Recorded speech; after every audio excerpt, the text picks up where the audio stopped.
कौन से वो 7 लोग हैं जिन्होंने अपनी बिजनेस बैलेंस शीट जो है वो सबमिट नहीं करनी? क्या तमाम हेड ऑफ इनकम के लोग जो अपनी बैलेंस शीट सबमिट करेंगे? एफबीआई की तरफ से सेल टैक्स का एक नया रूल अपडेट किया गया था जिसके मुताबिक हम डिस्कस कर रहे थे कि अब बैलेंस शीट सबमिट करना लाजमी है। उसमें कुछ लोग हैं जिनको एग्जाम्पशन दी गई है। अगर आप इस कैटेगरी में आते हैं यानी कि अगर आप इस हेड ऑफ इनकम में आते हैं जो मैं अभी आपको बताने वाला हूँ, तो आपने अपनी बैलेंस शीट सबमिट नहीं करनी, क्योंकि एफबीआर का जो नया एसआर था 350 उसके मुताबिक तमाम लोग जो है वो जो बिजनेस होल्डर थे उन्होंने अपनी जो टैक्स की रिटर्न है उसके साथ बैलेंस शीट सबमिट करनी, और जिन्होंने पिछली रिटर्न के साथ सबमिट नहीं की थी उनको भी 6 अप्रैल तक टाइम दिया गया था कि वो अपनी बिजनेस की जो बैलेंस शीट है वो सबमिट करेंगे। बिस्मिल्लाहिर्रहमानिर्रहीम, अस्सलाम वालेकुम। आपको अपने channel A to G tax consultant पे वेलकम कहता हूँ। नाज़रीन, मैं हूँ एडवोकेट आसिफ नदीम और आप देख रहे हैं मेरा यूट्यूब चैनल और फेसबुक पेज। नाज़रीन, हमारा डिस्कशन का टॉपिक जारी है और हम डिस्कस कर रहे हैं एफबीआर के नए सेल टैक्स रूल एसआरओ 350 को। एसआरओ 350 के मुताबिक हमने देखा था कि एक नया जो है ना वो रूल बताया गया है कि अब तमाम वो बिजनेस होल्डर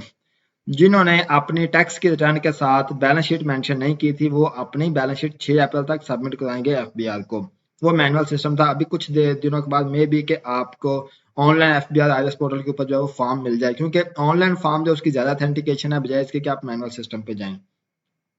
तो अभी चूंकि सारा मैनुअल सिस्टम है तो आपने 6 अप्रैल तक अपनी जो है वो बैलेंस शीट सबमिट करनी है। तो आज की डिस्कशन के टॉपिक में बताने वाला हूं कि वो कौन से 7 लोग हैं जिन्होंने अपनी बैलेंस शीट जो है वो सबमिट नहीं करनी एफबीआर को।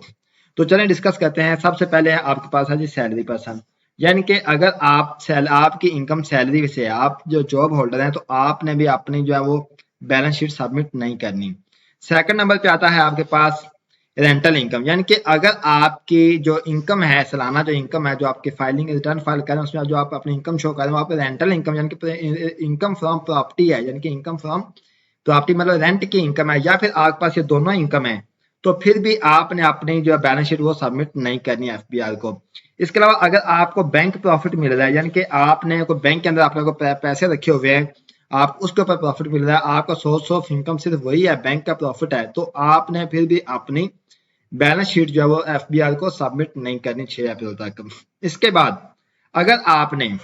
डिविडेंड आपकी इनकम है आपकी, यानी कि आपने कोई स्टॉक एक्सचेंज में 4 नंबर पे है कि डिविडेंड इनकम, यानी कि आपने अगर कोई स्टॉक एक्सचेंज के अंदर आपने शेयर जो ले रखे हैं, शेयर की सेल परचेज कहते हैं, वहां से आपको इनकम आ रही है,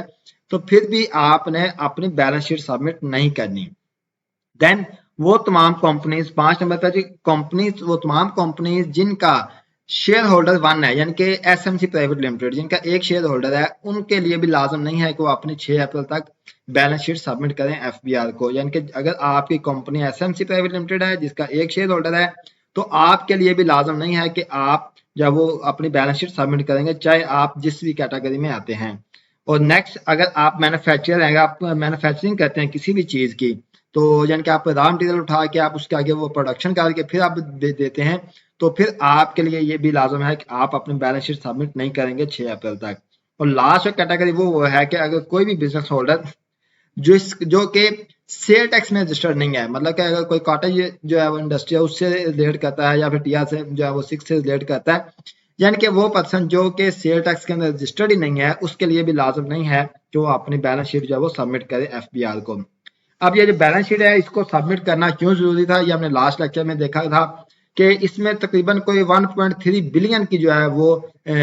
वो करप्शन हो रही थी। करप्शन कैसा है कि जी टैक्स चोरी हो रहा था। किस तरह हो रहा था कि लोग सेल्स टैक्स की फेक इनवाइसेस इशू करते थे। एक बंदा सेल इशू करता है फेक इनवाइस, दूसरा बंदा उसको क्लेम करता है और आगे एंड कंज्यूमर को पे करना पड़ जाता है। तो एंड कंज्यूमर से लेके तो फर्स्ट और सेकंड दोनों जो उससे बेनिफिट उठा रहे थे। तो उस चीज को यानी कि 1.3 बिलियन को जो है वो कंट्रोल करने के लिए जो एफबीआर ने ये चीज इंट्रोड्यूस कराई, डिफरेंट किस्म की रिस्ट्रिक्शंस लगाई, जैसा कि हर साल बायोमेट्रिक करवाना, फिर अब आपकी बैलेंस शीट जो है वो आपने जो है वो 6 अप्रैल से पहले पहले आपने सबमिट करनी है। ये तमाम चीजें हैं जिनको एफबीआर ने रोकने के लिए, यानी कि 1.3 बिलियन की जो आपकी टैक्स चोरी हो रहा है इसको रोकने के लिए एफबीआर ने ये रिस्ट्रिक्शन लाई, उनमें से एक ये है। और बैलेंस शीट जमा कराने का आपने लास्ट जो है ना वो ऐसा तो देखा था, उसके अंदर ये 7 लोग हैं जिन्होंने अपनी बैलेंस शीट जो है वो एफबीआर को 6 अप्रैल तक नहीं जमा करानी, बाकी तमाम लोग जो है वो अपनी बैलेंस शीट जमा कराएंगे एफबीआर को। अस्सलाम वालेकुम।